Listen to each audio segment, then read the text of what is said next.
Assalamualaikum everyone. Hopefully you all are doing well.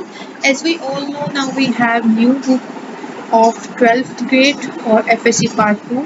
So we are going to start a new series of lectures of FSC part 2 biology as well as of chemistry. तो one by one सारे topics के lectures जो हैं वो upload होते रहेंगे channel पे. So you have to stay connected to the channel. और आपकी कोई भी क्यूरी हो you can ask me in the comment section.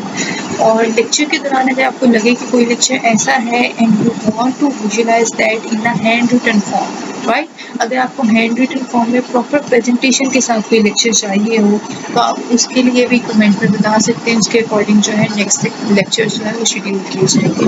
Okay, तो first of all we have our first lecture of biology, FSC part 2 biology. The starting chapter of this book is chapter number 13, that is about the thermoregulation and osmoregulation. तो इस chapter में हम thermoregulation को पढ़ेंगे और osmoregulation को पढ़ेंगे. So first of all if we talk about the thermoregulation, तो थर्मोरेगुलेशन का मतलब होता है we are going to discuss about the regulation of temperature, कि लिविंग ऑर्गेनिज्म जो है वो टेम्परेचर को किस तरह से मेंटेन करते हैं, उनकी बॉडीज किस तरह से डिज़ाइन की गई हैं कि वो टेम्परेचर को मेंटेन कर सकें, राइट. और अगर हम ऑस्मो रेगुलेशन की बात करें then we are going to talk about the water and salt, कि बॉडी में वाटर एंड सॉल्ट्स का बैलेंस जो है वो किस तरह से रखा जाता है और लिविंग ऑर्गेनिजम्स की बॉडी जो है उनमें इन वाटर और सॉल्ट्स जो है उनको किस तरह से रेगुलेट किया जाता है. So these things are we are going to talk about in this chapter. So first of all, our first lecture is about homeostasis, that is the introduction of homeostasis and the basic mechanism of homeostasis. तो हम first of all introduction देखेंगे और इसका mechanism देखेंगे कि homeostasis जो है वो किस तरह से वर्क करता है. First of all homeostasis को समझने के लिए आपको कुछ चीज़ें जो है उनको basically understand करना पड़ेगा. Basic उनकी जो है वो just ये है कि हमारा environment जो है वो continuously change होगा, बट लिविंग ऑर्गेनिज्म के अगर इंटरनल फंक्शंस को देखा जाए तो वो कांस्टेंट रहते हैं, राइट. अगर आप ह्यूमन का बॉडी टेम्परेचर देखें तो वो कांस्टेंट रहता है, जबकि हमारे इन्वायरमेंट का टेम्परेचर कम ज़्यादा भी होता है. ह्यूमन बीइंग्स जो हैं वो डिफरेंट रीजन में भी रहते हैं जहाँ पे बहुत ज़्यादा इन्वायरमेंट जो है एक्सट्रीम हीट भी हो सकती है, एक्सट्रीम कोल्ड एरिया भी हो सकता है, लेकिन उनका इंटरनल टेम्परेचर सेम रहता है, उनकी पीएच सेम रहती है. तो इस तरह से बॉडी का हर फंक्शन जो है वो मेंटेन होता है बेशक एक्सटर्नल एनवायरनमेंट जैसा मर्जी हो. So this process is called as homeostasis, right. If we visualize the definition by using the book, then it is living organism constantly experience changes in their external environment, and despite these changes the body maintains a stable internal environment, and this ability to maintain the stable internal environment is called the homeostasis, right. So homeostasis जो है वो क्या करता है, it ensures the proper functioning, health and the survival of living organism. Major homeostasis processes में क्या आ जाते हैं, थर्मोरेगुलेशन आ जाती है जो हमने पहले डिस्कस किया कि वो क्या होता है, ऑस्मोरेगुलेशन आ जाती है और एक्सक्रीशन आ जाती है. Excretion is actually the removal of waste from the body. तो ये जो तीनों प्रोसेसेस होते हैं इनको मिला के हम कहते हैं this is the homeostasis. So homeostasis की अगर प्रॉपर डेफिनेशन को देखें तो homeostasis is the process by which living organism maintain a stable internal environment despite continuous changes in the external environment. अगर आपको लॉन्ग क्वेश्चन आता है तो फर्स्ट ऑफ ऑल आपने डेफिनेशन अटेम्प्ट करनी है इसकी. देन अगर हम इसकी इंपॉर्टेंस को देखें तो होम्योस्टेसिस की इंपॉर्टेंस जो है हम इस तरह से राइट कर सकते हैं, it maintains the optimum conditions for enzyme activity. optimum condition कौन सी होती हैं, जो standard condition होती है जो require होती है enzymes को actively perform करने के लिए, we call it optimum conditions. optimum conditions जो होती हैं वो maintain रखना, उसके अलावा normal functioning जो होती है body cells की उसको ensure करना, इसके अलावा जो है protects the body from harmful environmental changes. कोई भी इन्वायरमेंट में चेंजेस आ रहे हैं उससे बॉडी को प्रोटेक्ट करना. और होम्योस्टेसिस का जो प्रोसेस होता है it is necessary for growth, metabolism and even for the survival, right. तो ये सारी जो है ये हमारे पास इंपॉर्टेंस आ जाती है होम्योस्टेसिस की. तो होम्योस्टेसिस बेसिकली क्या हेल्प कर रहा है मेंटेन करने में, क्या मेंटेन करने में हेल्प करता है? First of all, as we already talked about, it helps in maintaining the body temperature, water balance, and you can call it salt concentration or salt balance, and also the blood pressure, blood glucose and pH of the body fluids. तो internal जितने भी function है उन सबको maintain करने में homeostasis जो है वो हेल्प कर रहा है। अब अगर हम इसके बेसिकली मैकेनिज्म जो है होम्योस्टेसिस का उसको स्टडी करें तो इसमें मेनली 3 एसेंशियल कंपोनेंट्स आ जाते हैं जो कि कोऑर्डिनेटेड होते हैं एक दूसरे के साथ, जिनका एक्शन जो होता है कोऑर्डिनेटेड होता है, एक दूसरे के साथ कोऑर्डिनेट करके एक्शन परफॉर्म कर रहे होते हैं। These 3 components are receptors, control centre and effectors, right.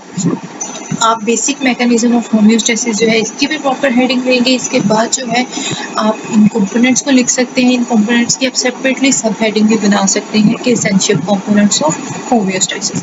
और इस तरह आपने एक सर्कुलर डायग्राम भी बनानी है that is about the elements of homeostasis, और you can call it basic components of homeostasis. Elements भी कह सकते हैं, कंपोनेंट्स भी कह सकते हैं, बोथ आर। आप देखिए तो इंटरनल कंडीशन जो होती हैं हमारी, जब उनमें इम्बैलेंस आ जाता है, जैसे ही उनमें इम्बैलेंस आएगा, कोई भी इंटरनल इन्वायरमेंट में चेंज आने लगेगा, तो ये चेंज जो है इसको डिटेक्ट करेंगे हमारे पास रिसेप्टर्स। ये जो फर्स्ट एलिमेंट है होम्योस्टेसिस का हमारे पास, वो जो है रिसेप्टर्स होते हैं जो कि डिटेक्ट करते हैं चेंजेस, और जैसे ही चेंजेस को ये डिटेक्ट करते हैं तो ये इंफॉर्मेशन सेंड कर देते हैं टू द कंट्रोल सेंटर। तो ये कंट्रोल सेंटर को इंफॉर्मेशन सेंड करेगी, तो कंट्रोल सेंटर जो है वो मैसेज सेंड करेगा टू द इफेक्टर। जो भी उस एक्शन से लिंक्ड इफेक्टर होगा उसको वो सिग्नल सेंड करेगा, और इफेक्टर जो होगा ये रिस्पॉन्स करेगा ताकि जो नॉर्मल कंडीशन जो है उन पे बॉडी को वापस लाया जा सके, राइट। और इससे क्या होगा, वापस हमारे पास इंटरनल कंडीशन जो है वो नॉर्मल बैलेंस पे आ जाएगी। So receptors, control centres and effectors are working in a coordinated action so that we can have the normal internal conditions in the body of living organism, right?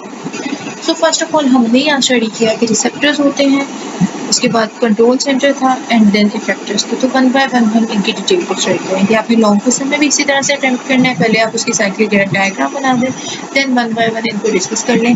First of all हमारे पास receptors आ जाते हैं जिनको हम sensors भी कहते हैं। These are the specialised structures that detect the changes in the internal or external environment, and when they detect the changes they transmit this information to the control center। तो ये changes को detect करके control centre को जो है next signal send कर देंगे या इंफॉर्मेशन सेंड कर देंगे। और रिसेप्टर्स जो हमारे पास होते हैं ये ऑर्गन्स भी हो सकते हैं, टिश्यूज भी हो सकते हैं, सेल्स भी हो सकते हैं, इवन सब सेलुलर कंपोनेंट्स भी हो सकते हैं, मतलब सेल के अंदर के कोई कंपोनेंट भी हो सकता है। तो ये सारे जो है ये एज अ रिसेप्टर वर्क करते हैं, राइट। नेक्स्ट अगर रिसेप्टर्स का फंक्शन देखें, हम ऑलरेडी भी पढ़ चुके हैं, लेकिन आप फर्दर जो सब हेडिंग्स वो भी बना सकते हैं। और ये सब हेडिंग से ये होगा कि आपकी शॉर्ट क्वेश्चन भी कवर हो जाएंगे। शॉर्ट क्वेश्चन में इसकी डेफिनेशन आ सकती है, इसका फंक्शन आ सकता है, तो वो किस तरह से लिखना है आपको यहाँ से वो भी पता चल जाएगा। अब अगर फंक्शन पूछा जाता है तो इसका फंक्शन क्या होता है, चेंजेस को डिटेक्ट करना, और सेकेंडली चेंजेस को डिटेक्ट करने के बाद कंट्रोल सेंटर को सिग्नल सेंड करना। यहाँ एक वर्ड यूज हुआ है स्टिमुलाई। तो ये जो चेंजेस होते हैं यही स्टिमुलाई के तौर पर वर्क करते हैं, जो कि रिसेप्टर को सिग्नल मिलता है स्टिमुलाई का। जब भी कोई चेंज आता है उसे हम कहते हैं कि स्टिमुलाई है, जिसने रिसेप्टर को वर्क करना स्टार्ट करवाया, और रिसेप्टर ने क्या किया, फौरन से सिग्नल सेंड किया कंट्रोल सेंटर को। तो ये जो चेंजेस होते हैं we call it stimuli.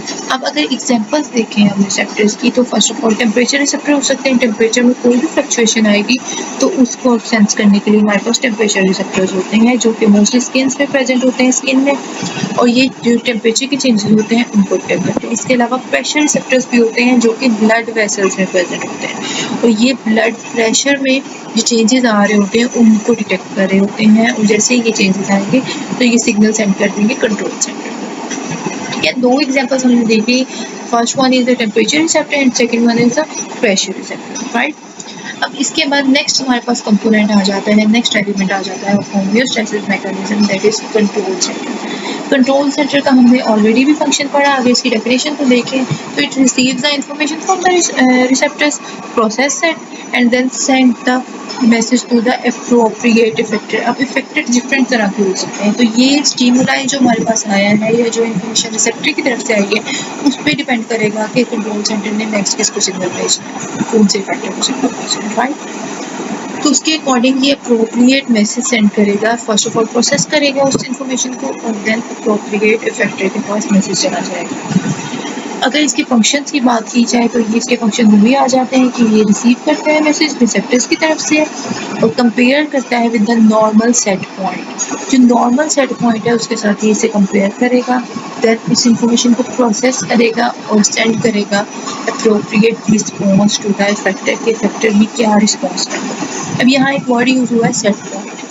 Control centre जो है सेट पॉइंट के साथ कंपेयर करता है चेंजेस को कि चेंजेस कितने आ रहे हैं। If we talk about the set point is the normal value maintained by the body. जो नॉर्मल वैल्यूज बॉडी ने मेंटेन की होती है, जैसे नॉर्मल पीएच है, राइट, नॉर्मल बॉडी टेम्परेचर है, that is the set point जो बॉडी के नॉर्मल कंडीशन है, और keep the internal condition within the normal optimal range. हमारी जो बॉडी की कंडीशन है वो नॉर्मल ऑप्टिमल रेंज जो होती है, नैरो रेंज होती है, ये बहुत ही कम उसके अंदर ही रहती है, उससे बाहर निकलेगी तो वो जो उनकी वो डिस्टर्ब कंडीशन हो जाएगी। तो ये जो नॉर्मल रेंज होती है, नैरो रेंज होती है, we call it set point. और अगर इसके लिए हमें वर्ड्स यूज़ करने हो, नैरो ऑप्टिमल रेंज इसको बोला जा सकता है, ठीक है, जो बॉडी के प्रॉपर फंक्शनिंग के लिए सेट की गई होती है बॉडी की तरफ से। और इसको चेक करता है हमारे पास कंट्रोल सेंटर, और जब भी इससे वो चेक करता है कि इससे फ्लक्चुएशन आ गई है तो फॉरन से वो सिग्नल भेज देता है effector to respond in the proper way, right. तो कंट्रोल सेंटर की एग्जांपल्स देखिए तो मेजर कंट्रोल सेंटर्स हमारे पास आ जाते हैं brain, spinal cord and endocrine glands. और इनका रोल देखिए तो coordinate body responses to maintain the homeostasis. Homeostasis को मेंटेन करने के लिए कोऑर्डिनेशन का काम कौन कर रहा है। अगर आप देखें जो हमने प्रीवियस साइक्लिक डायग्राम भी देखी थी उसमें हमने देखा था साइकिल में कि रिसेप्टर्स और इफेक्टर के दरमियान में जो कोऑर्डिनेशन करवा रहे हैं that is the control centre जो कोऑर्डिनेट करवा रहा है। उसके रिजल्ट में हमारा होमियोस्टेसिस का जो प्रोसेस है वो सारा जो है वो मेंटेन हो रहा है। So we can call the control centre as the coordination centre, right. और यहाँ पे हमने पढ़ा कि ब्रेन, स्पाइनल कॉर्ड और एंडोक्राइन ग्लैंड्स जो हैं ये तीनों मिलके ये तीनों जो है ये एग्जांपल्स हैं कंट्रोल सेंटर की। तो यहाँ पे जो है ग्लैंड्स की बात की गई है। ग्लैंड्स को अगर हम रिकॉल करें व्हाट आर ग्लैंड्स, तो ग्लैंड जो है ये कोई सेल भी हो सकता है, ग्रुप ऑफ सेल्स भी हो सकता है, मतलब ऑर्गन भी हो सकता है जो कि that can make and release the special substances, right? जो special substances को बना भी रहा होता है और बॉडी में रिलीज भी कर रहा होता है। और अगर हम पार्टिकुलरली एंडोक्राइन ग्लैंड की बात करें तो ये डक्टलेस होते हैं, मतलब ये जो केमिकल्स को रिलीज करते हैं वो डायरेक्टली ब्लड स्ट्रीम में भेजते हैं। इनकी कोई डक्ट्स नहीं होती डायरेक्टली ये केमिकल्स को, या अगर हम स्पेसिफिकली बात करें तो जो हार्मोन्स होते हैं उनको ये डायरेक्टली ब्लड स्ट्रीम के अंदर रिलीज कर रहे होते हैं, एंडोक्राइन ग्लैंड्स होते हैं। तो यहाँ इसकी डिटेल जो है वो आपने मेंशन नहीं करनी, लेकिन आपका कंसेप्ट क्लियर होना चाहिए कि पार्टिकुलरली ग्लैंड होता क्या है और एंडोक्राइन ग्लैंड क्या होता है। सो नेक्स्ट हमारे पास आ जाता है effector, that is the third element of the homeostasis, the body structure that respond to the messages from the control centre. अब कंट्रोल सेंटर से जो मैसेज आया है उसको रिस्पॉन्ड करता है और जो इंटरनल कंडीशन को रीस्टोर करता है, दोबारा से नॉर्मल पे लेके आता है, उसके जो सेट पॉइंट है उस पर लेके आता है, वी कॉल दैट इफेक्टर। अब इफेक्टर में मेन इफेक्टर्स हमारे पास आ जाते हैं मसल्स एंड ग्लैंड्स। ग्लैंड्स आ जाएंगे, मतलब वो केमिकल्स को रिलीज करेंगे बॉडी की नॉर्मल कंडीशंस को मेंटेन करने के लिए, तो यहाँ पे मसल्स आ जाते हैं।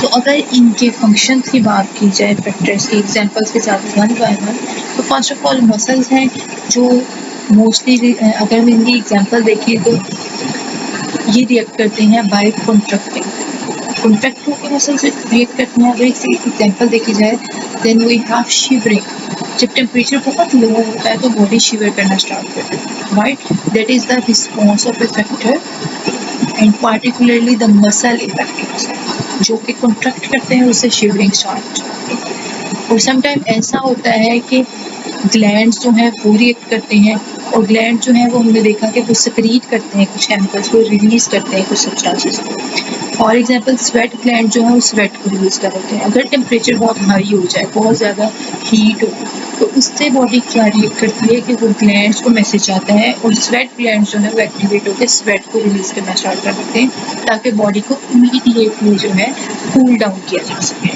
तो ओवरऑल फंक्शन क्या होता है इफेक्टिव का, टू करेक्ट द डिस्टर्बेंस, जो भी डिस्टर्बेंस आई है उसे करेक्ट किया जा सके, रिस्टोर किया जा सके नॉर्मल इंटरनल कंडीशन को, या रिस्टोर किया जा सके सेट पॉइंट को, और मेंटेन किया जा सके होमियोस्टेसिस।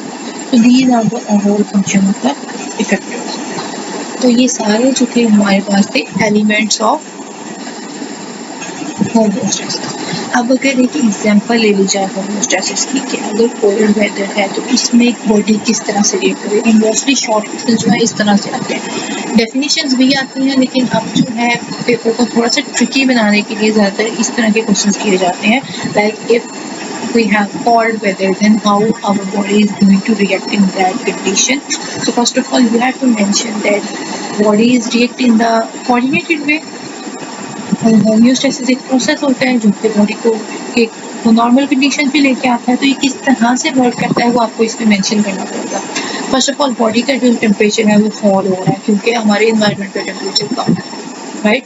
बॉडी का टेम्परेचर फॉल होगा, उससे क्या होगा, स्किन रिसेप्टर्स जो है वो डिटेक्ट करेंगे चेंज, कि इन्वायरमेंट में चेंज आ गया जिससे बॉडी में चेंज आ गया। तो स्किन रिसेप्टर्स ने यहाँ पे अपना वर्क स्टार्ट किया। उसके बाद क्या होगा, ये फौरन से इंफॉर्मेशन सेंड करेंगे कंट्रोल सेंटर को, ब्रेन को। जैसे इंफॉर्मेशन सेंड होगी, ब्रेन उसको प्रोसेस करके सिग्नल सेंड कर देगा इफेक्टर्स को, कि इफेक्टर्स ने एक्टिवेट होना है और वर्क करना है ताकि बॉडी के टेम्परेचर को मेंटेन किया जा सके। तो फौरन से क्या होगा, मसल जो है दैट प्रोड्यूस शिवरिंग, मसल जो है शिवरिंग स्टार्ट कर देंगे, क्योंकि शिवरिंग से जब मसल मूव करते हैं तो हीट प्रोड्यूस होती है, राइट।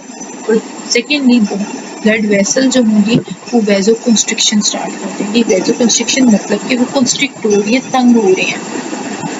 उनके तंग होने से क्या होगा, हीट कम पाई जाएगी बॉडी से, और बाहर से जो कोल्डनेस है वो कम ब्लड में ऐड होगी।